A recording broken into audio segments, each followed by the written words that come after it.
Breece Hall, Saquon Barkley, Bijan Robinson, and Jahmyr Gibbs, and I guess Kenneth Walker all looked absolutely fantastic in week 7. Is this finally the year of the running back? All that and more in this episode of the Locked On Dynasty Football Podcast.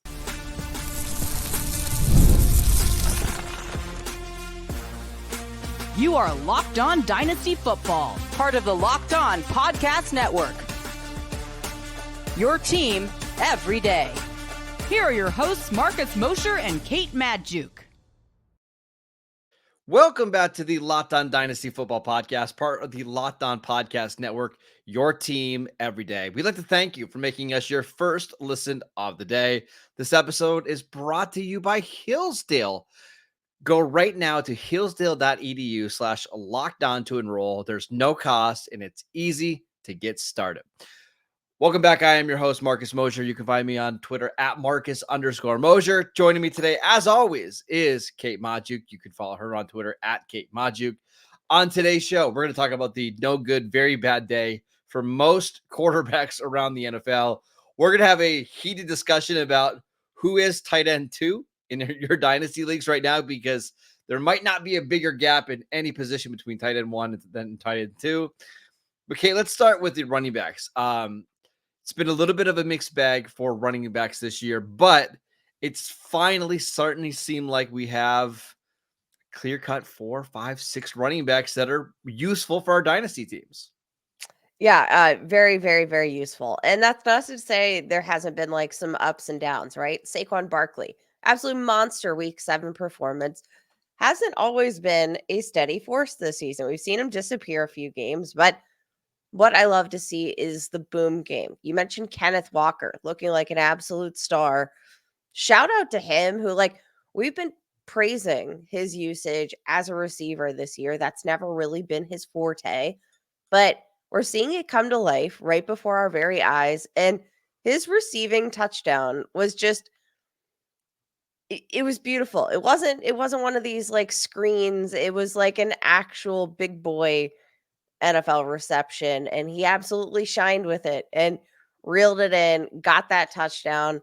Running backs killed it this week, and I feel like we're seeing, some of that the opposite narrative of running backs don't matter really play out before our eyes. So let's just kind of rest of the season, right? Because we always talk about how the running back position is a year by year one in our dynasty leagues. How would you rank your like top 4 running backs the rest of the way? I think I'm still rolling with Derrick Henry as RB1, just clear cut for me. Hard to get off that train. I think it's Kenneth Walker, RB2. Is it Saquon 3? Or is Probably it Jahmyr Gibbs? this point of hesitancy there with Saquon is that I think some of the shakiness that we've seen in terms of like consistency from Saquon is just a symptom of where the Eagles offense is right now. Who is on a really, really, really good offense that I don't have those concerns about, Jahmyr Gibbs. But obviously he's contending with David Montgomery. So that does, how do you split the difference between those two? It's the receptions for me. I mean, Jahmyr Gibbs just has a much higher floor week in and week out because of the receptions, right? It's a better offense. Now he's also sharing with other players. I mean, Saquon is as well, but it's not like Saquon's racking up a bunch of rushing touchdowns because we know that Jalen Hurts is going to get most of them. How many rushing touchdowns do you think Saquon has this year? 5. Yep, he has 5. 2 of them came in week 1, 3 over the last 5 games. So again, not terrible, but you're just not getting the same touchdown production that maybe you were hoping for. Yep. And if that's the case, I'm okay going with somebody like Gibbs, who gives you more of an upside as a receiver. Saquon on the year as a receiver, 16 catches, 103 yards. So it's close, but I would default to Gibbs because of the passing down mark. I mean, Breece Hall, Bijan Robinson also firmly up there in the conversation. Yep. What we saw from the New York Jets, obviously they didn't walk away with a win here in week 7, but over the past couple of weeks, the offense has just been moving just a little bit better. And I think, you've seen that in a big way with Breece Hall. We've kind of, I feel like the chatter around Braylon Allen has finally started to calm. And then we should probably talk about Bijan Robinson, who's had a couple of really solid outings now, back-to-back games with 20-plus fantasy points, back-to-back games with touchdowns on the ground, back-to-back 100-yard scrimmage yard outings. Like, Bijan Robinson, and albeit not against, like, the stoutest of defenses, but Bijan Robinson feels like he's kinda coming into his own. Yeah, he looks really good. Kenneth Walker had another unbelievable day. Kenneth Walker might score like 20 touchdowns this year, and it doesn't seem like anybody cares, right? But Najee Harris. Should we talk name, about Najee Harris? Back-to-back 100-yard rushing games, sure. a touchdown. Like, running backs are in their era right now. Great. I'm glad we had to talk about Najee Harris today. It's fantastic. Any other running backs that you want to mention? It does feel like we finally have some depth at the running back position. It was a little hairy there for a couple of weeks, but seems like we're back, Kate. It does seem like we're back, and I don't know. It's kind of just this uh, interesting position here. Nick Chubb made his NFL comeback. Wasn't an efficient one, but did get his first rushing touchdown, which was great to see since his return from a devastating knee injury. It was just a great week for the running back. Aaron Jones still looks amazing. He was coming off an injury. Um, I, yeah, I think you're kind I, of happy, which, to be clear, I still think I'm looking at all of these top running backs and I'm like, the running backs are hard to rank right now, I think, in general in Dynasty, because you've got a few of the top end assets, and then it's a whole lot of what feels like nothing in Dynasty right now. Mhm.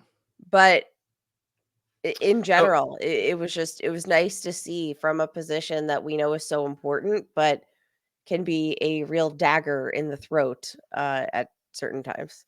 okay, there's also another running back out there that's averaging from scrimmage 145 yards per game and 1.5 touchdowns when he starts and finishes a game. Do you know who that running back is? I don't. 145 total yards per game. Oh, Christian McCaffrey. No, it's not. No?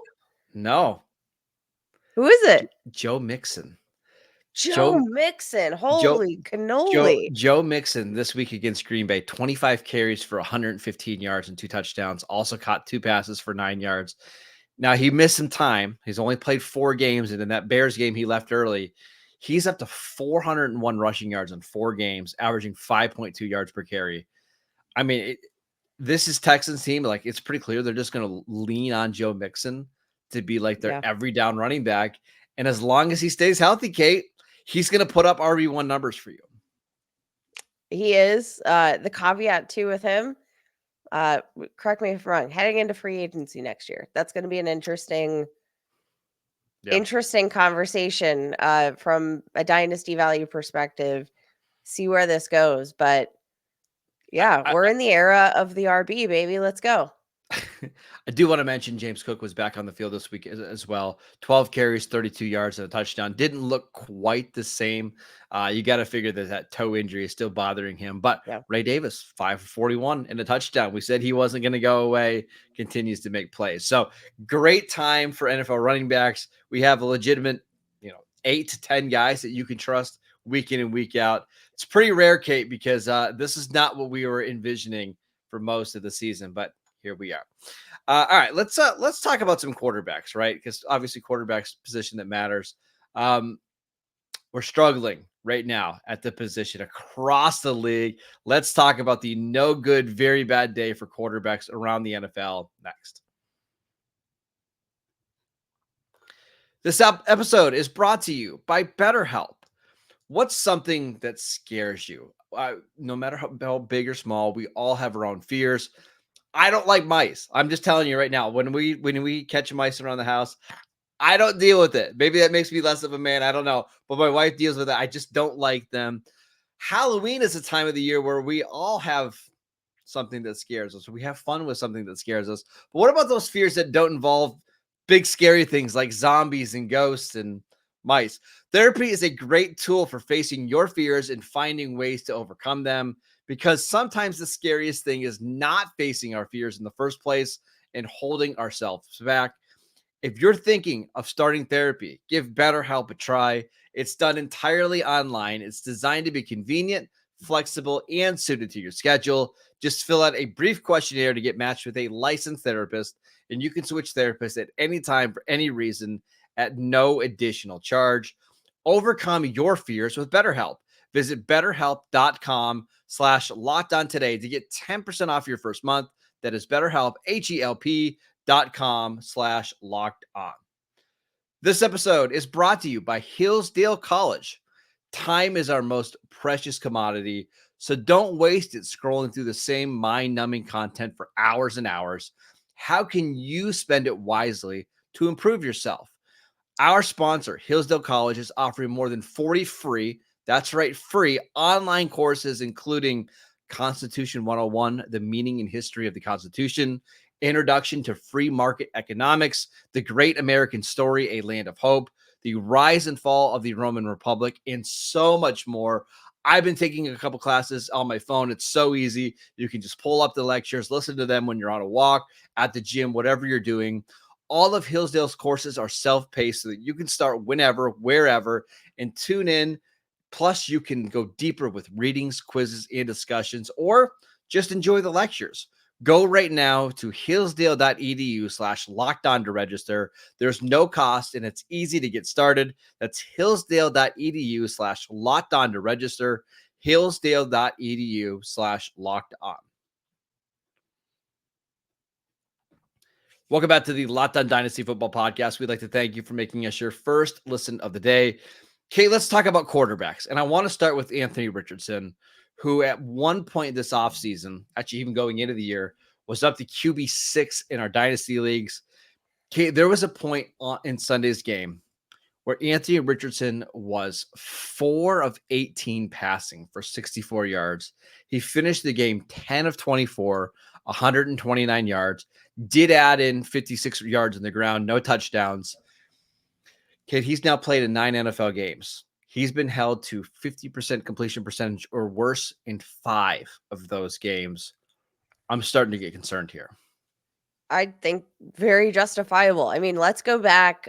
Week 1, I think everybody thought like, okay, we're gonna ride with this all season long. 27 fantasy points in his 2024 season debut. And it has been all downhill from there. 12 points, 7 points, 5 points, 8.76 points. Yep. To only have 8.76 points when you have 56 rushing yards is like impressively bad. Impressively bad. Yeah, it's rough. It's rough. I'm really starting to get concerned. Like, we might not see it to year 3. Like, if things don't get better and he continues to hover around 50% completion percentage. And here's the bigger concern for me. We saw with Joe Flacco, this offense work in the sense of like the receivers looked awesome. Josh Downs was playing great. Michael Pittman was getting involved. Alex Pierce was making plays down the field. Those guys all have had their value nuked whenever Anthony Richardson's on the field. And it's going to be awfully hard for players like Pittman and Downs and A.D. Mitchell and Alex Pierce to be like, yes, we support Anthony Richardson when they don't get passes, right? Receivers are going to gravitate to the quarterbacks to get them the ball. I'm just concerned that we might go into year 3 and he might not be the starter.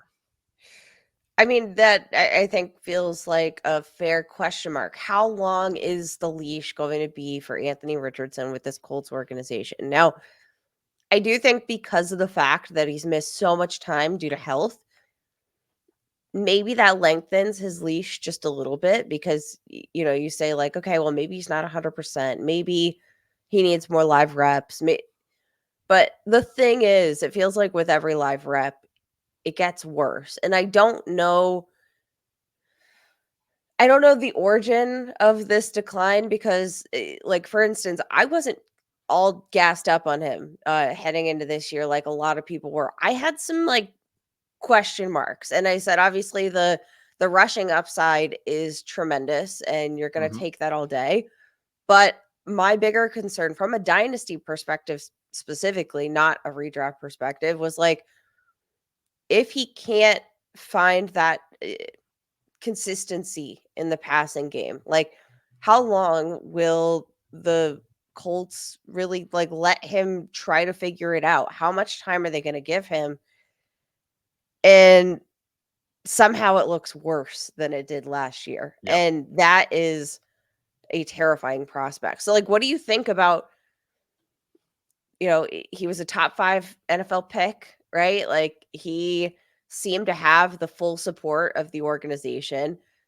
Maybe he's not 100% coming off of the shoulder injury. I don't He's know. probably not, but I just don't think he's probably never going to be 100%, right? That's a major injury. And the way that he plays the game, he's a physical quarterback, right? Like, he's probably not going to be. I don't envision him being somebody that always feels great in December and January just because of his style of play. I'm concerned, Kate.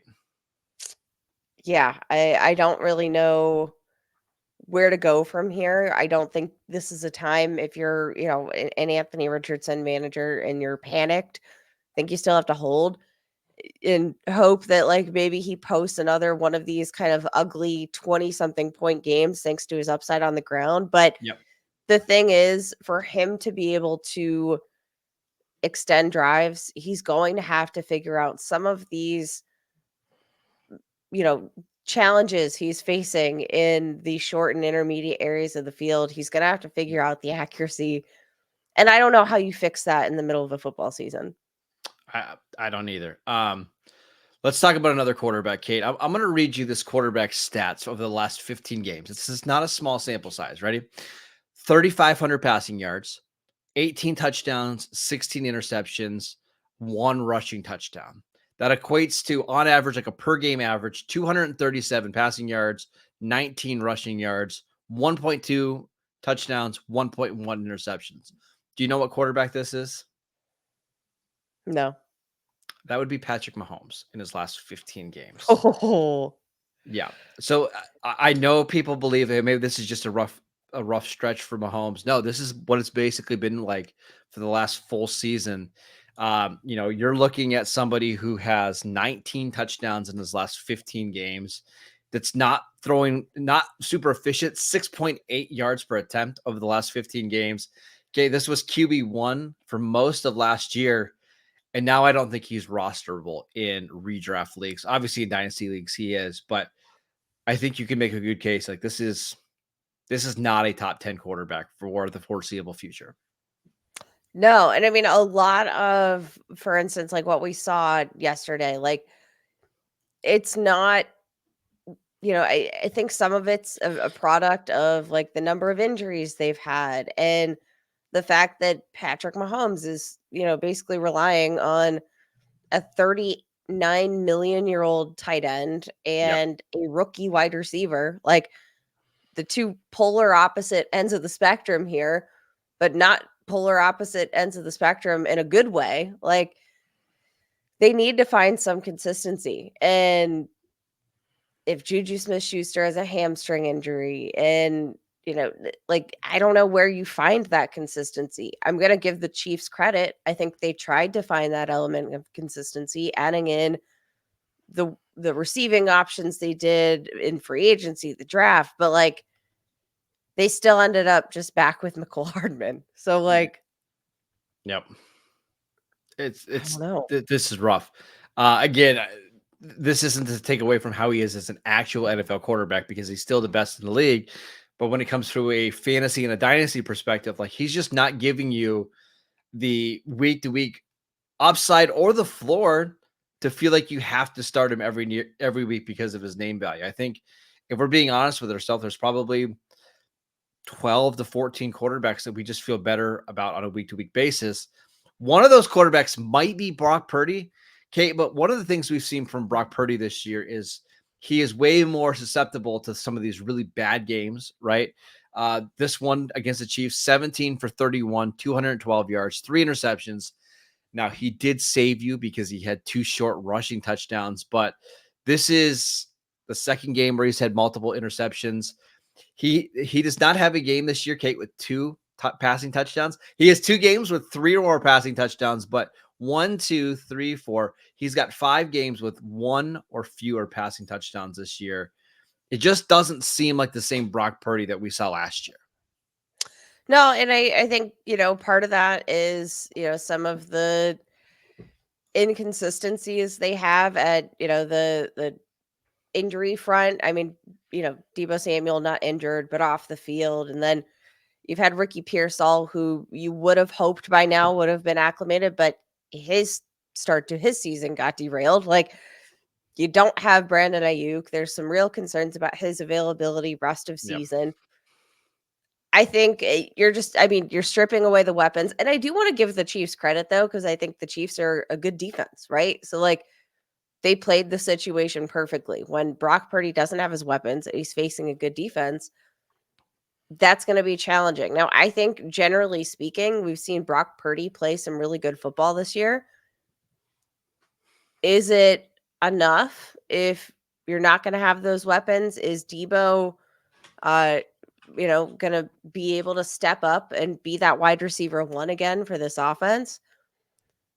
We have a lot of questions left to be answered here. Yeah, we pretty confidently can say that Brandon Ayuk is going to miss a significant amount of time. We just don't know how much. Deebo should be fine. He was dealing with an illness. He should be good next week against the Cowboys. Seems like Jawan Jennings should be back. He was dealing with a small hip injury. But yeah, I mean, this offense just isn't quite the same as it was last year. Their skilled players look older. Obviously, Christian McCaffrey is not playing, right? And that takes off the element of the receiving game from him. George Kittle's a little bit older. The offensive line isn't maybe as good as we anticipated. And I think you're seeing all of these things affect Brock Purdy. And now we're through, basically half of the fantasy football season, and he's got 9 passing touchdowns and 7 interceptions. I don't think this is what we were anticipating at all. Definitely not what we were anticipating, but I still, there's a lot of season left, a lot of season left to be played. I do think one conversation that we do need to have at some point, once we get this news about Brandon Ayuk, is like, what to make of Ricky Pearsall, because he's about to step up and he could have a significant role in this passing offense here sooner rather than later, just because of that key injury. Yeah. All right, Should let's also talk about mention Deshaun Watson. Yeah. Presumed ruptured Achilles. We've probably seen him play his last snap of football. No? I don't know. That one's tough. It's a shame because I actually thought Watson was playing pretty well before he got injured. I think he was 15 to 17, was averaging over 8 yards an attempt. Thought he played well, and then this injury happens, and now Cleveland's in an even bigger mess because now you have this quarterback who you've paid all this money to, who has now only played 19 games in basically 3 full seasons with the Browns. I don't know. I don't know what happens, Kate. That's a bad situation in Cleveland. Bad situation, but I'm kind of just assuming that we're not going to have him available for a very long time. So probably not. All right, let's talk about the tight end position because there's Brock Bowers, who continues to be awesome, and then there's everyone else. Let's talk about who is tight end 2 next. This episode is brought to you by FanDuel. Hey, NFL fans, you can start the season with a big return on FanDuel, America's #1 sportsbook. So when you get a hunch in the middle of the game, you can check out the latest stats, view live play-by-play, and so much more on the same place that you place your bets. I'm going to tell you, last night I was live betting the Steelers. Once Pittsburgh got done 15-6, I went over to FanDuel. Pittsburgh was plus 360 to win the game. Put $20 on it. Boom. Had a little win there. So that's the great thing about FanDuel. It makes live betting so easy. And right now, you can get started with $200 in bonus bets guaranteed when you place your first $5 bet. You don't even need to win. You just need to place a bet, and you're going to get $200 in bonus bets guaranteed. We've got 2 Monday Night Football games tonight, 2 games which I think are going to be really good, including the Ravens at the Buccaneers. So go place a bet. Get those $200 in bonus bets. Go check out all of the great lines and odds that FanDuel has to offer at America's #1 sportsbook. Welcome back to the Locked On Dynasty Football Podcast. We'd like to thank you for making us your first listen of the day. For your second listen, go check out the new Locked On NFL show. 2 shows every single day. 1 in the morning with Tyler Rowland, 1 in the afternoon with Tony Wiggins. They do a fantastic job over there. Download the podcast wherever you get your podcasts and on YouTube. All right, Kay, let's talk about Brock Bowers, who continues to be absolutely phenomenal despite abysmal quarterback play. 10 for 93 on Sunday. He finally had an end zone target, which was really nice. Wasn't able to convert, but he is just so consistent week in and week out. My question to you isn't how good is Brock Bowers, because we already know he's tight end 1. It's we're through 7 games of the season. Who is tight end 2?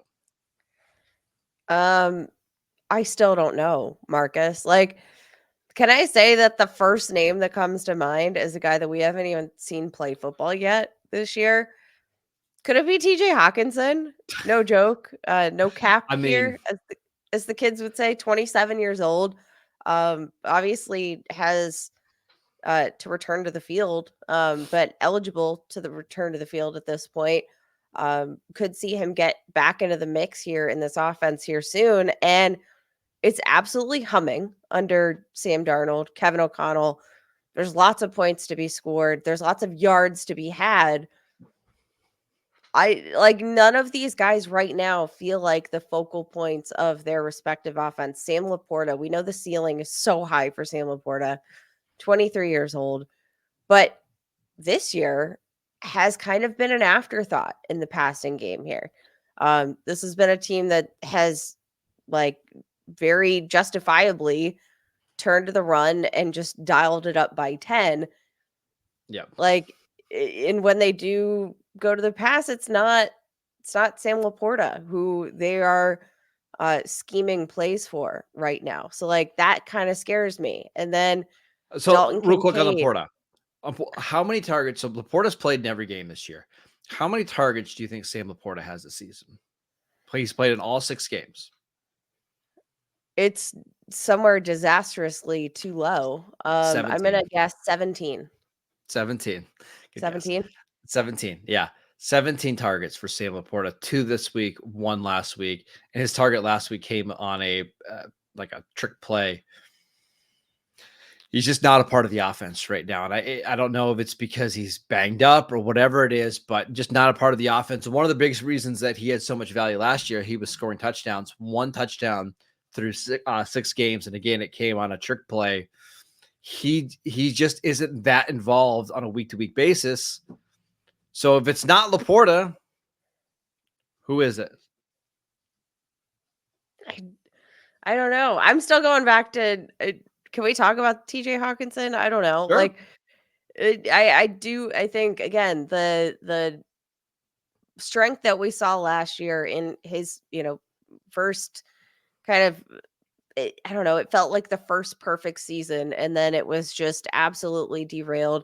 He proved that he can have a space in the offense that's even crowded from a wide receiver perspective last year.